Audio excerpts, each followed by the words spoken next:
End of lap 10. Alan Jones and Villeneuve closer again. Right in the slipstream, tucked under the rear wing of Alan Jones, and he's coming out of the slipstream. Gilles Villeneuve's going to try and take Jones on the outside of Tarzan. An incredible manoeuvre. Is he going to do it? Jones is fighting back. He's not going to let him, but Villeneuve keeps it on. And in an absolutely magnificent manoeuvre, Gilles Villeneuve, the French-Canadian, 2 times Grand Prix winner this year, has taken the lead in the Dutch Grand Prix. Now, what is Alan Jones going to do about it? Can he do anything about it? And look at the near side rear wheel tyre. He's at Tarzan, and he's thoughtfully looking at the back of the car. Up comes his visor. What is he going to do? He's starting. He's spun the rear wheel right inside the tyre, back onto the circuit, throws mud and dirt all over it, and that's not good. And he's getting going. He's got a whole lap to go before he can get back to the pits, and now you can see the incredible shape of the rear wheels on modern Formula One cars, like gigantic aluminium cotton reels. And this is hardly believable. Villeneuve with a ribbon of rubber and nearly losing the car altogether. He's on 3 wheels, and the whole of the near side rear suspension must be dragging on the ground, and that won't be doing it any good at all.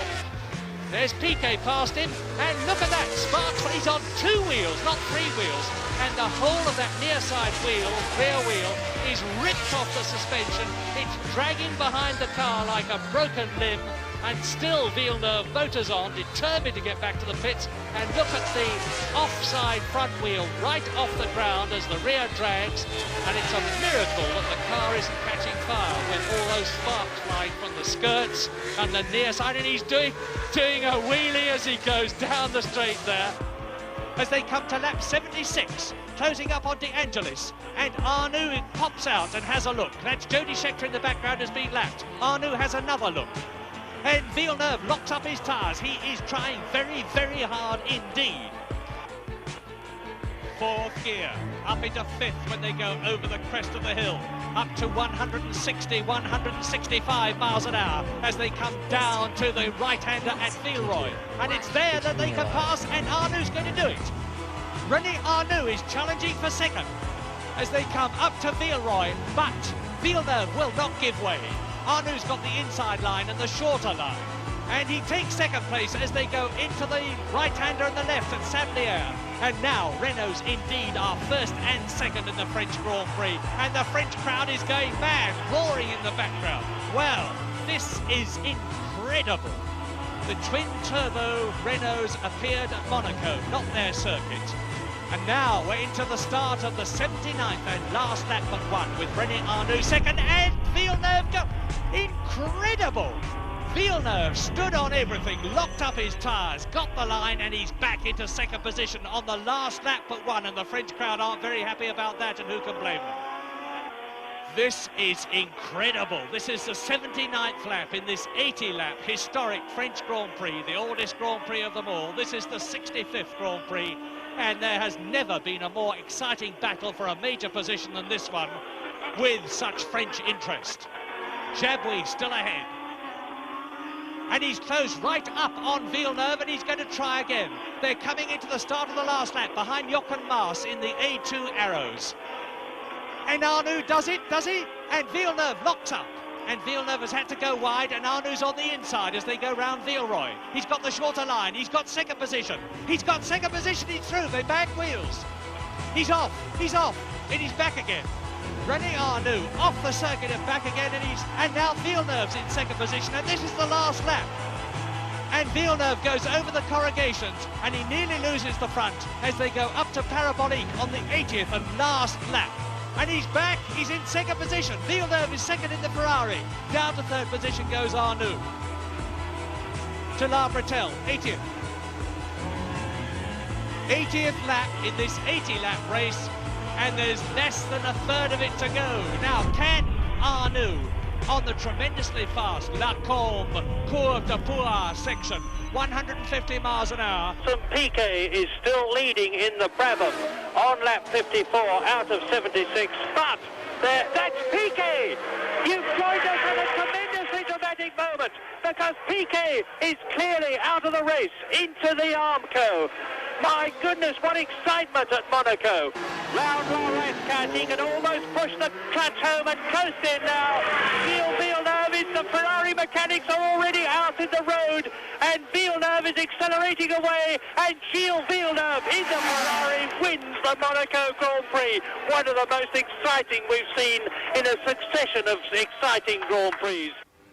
At Jarama in Spain, Villeneuve drove a brilliant race to hold off a snake of better handling cars and lead home a bunch of 5 separated by just 1.2 seconds.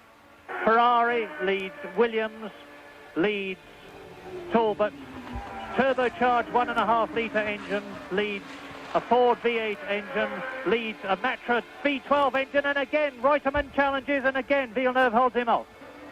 If any one of them makes a mistake or puts a wheel wrong, there will be a dramatic change in the race positions, and now Laffite all over Villeneuve, who's holding him up on this twisty section of the course, desperately striving to keep his position, while Watson closes up on Laffite. Reutemann closes up on Watson. De Angelis closes up on Reutemann as they go round the left-hander and up toward out of Bugatti, and Laffite tries again as they go into the Monza turn.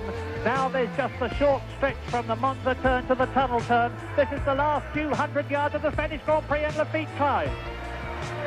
But now Villeneuve's only got to put his foot down, and Villeneuve in the Ferrari wins from Laffite, Watson, Reutemann and De Angelis. The Spanish crowd justifiably goes mad. In the 1982 San Marino Grand Prix, a row between FISA and FOCA decimated the field, but with the Ferraris of Villeneuve and Didier Pironi battling it out, the Italian crowd were overjoyed.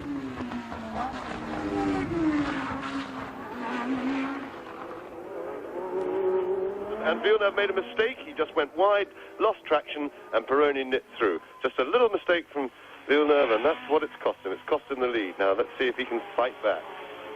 Yeah, Villeneuve's well placed now. He's picking up the draft well. He's going to be alongside. Which side's Pironi going to keep? Pironi, I think, has made him go the way he shouldn't have done. The long way around, Villeneuve's inside.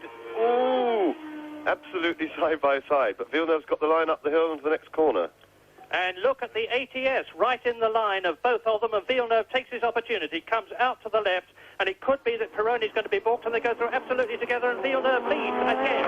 Another change in the lead, and is on lap 49, and the French-Canadian has put one across Pironi, and look at that. Pironi and Villeneuve absolutely together. Pironi's in the lead. Pironi's just nipped through.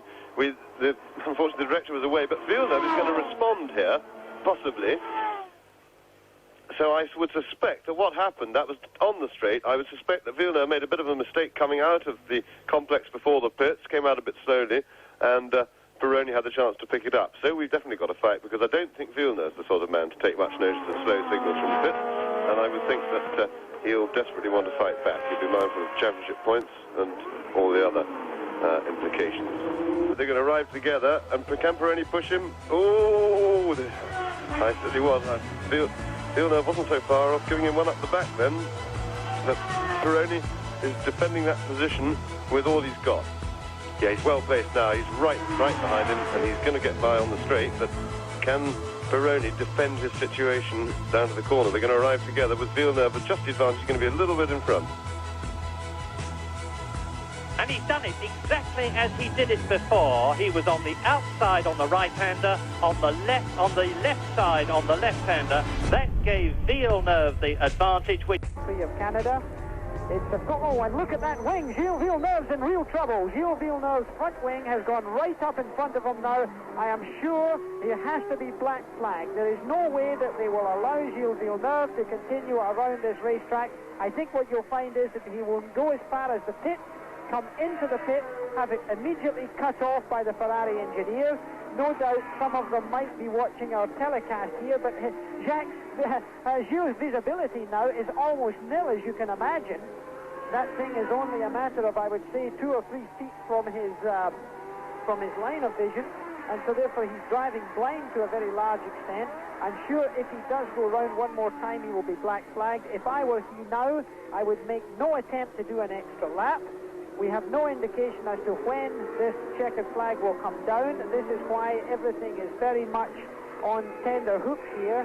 He's still driving as hard as he can around here. Now it remains to be seen whether this thing flies off on its own or whether it will have to be cut off, and he's having trouble getting it stopped for the hairpin. He's almost putting it sideways. Great car control by Gilles. Now what's he going to do? My God, he's going to continue. I can't believe it. He's got 50 seconds on the next car, and he could have pulled in, had it cut away, and filled it out on the track again. We've got 11 minutes to the finish, Jackie. That's the report we have. 11 minutes to the finish. Then I fear he is definitely going to be black flagged. Now, this is no detriment to him. If he is black flagged, he will still have to come into the pit. So, therefore, it was either a question of choice or in fact, insistence by the officials. The only risk is that that could go underneath his front wheel, therefore either cause an immediate damage to his tire by cutting it and therefore potentially an accident, bending the front suspension while doing so.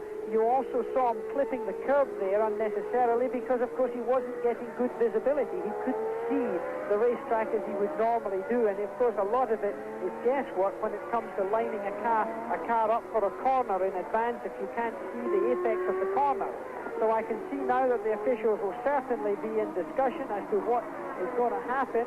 And as I look outside, the rain is beginning to fall again. The umbrellas have gone up all around the racetrack here. I see spots of rain in our commentary position, the window here, as this is a very critical part of the race for the Canadians. Oh my goodness, Gilles Villeneuve is really in trouble with that. Well, I can't believe they haven't black flagged him already, Jackie. Well, keep in mind, Ron, that they hadn't seen that until he passed. We're getting the privilege of watching this on television. The officials may not have that privilege. They are observers who have to keep their eye on the racetrack, not on television screens, because, of course, they have to see the performance of all of the cars, and they will only have seen that car pass their position once. It now remains to be seen whether they take this black flag out for him. Fairly big decision for Canadian organisers when it's a Canadian driver, but of course safety, and it's fallen off. It went under his car. He's gone sideways. He's managed to collect it again through incredible car control. The airfoil has come off. It happened ironically right in front of the pit. He was not given the black flag in any case. He now can continue.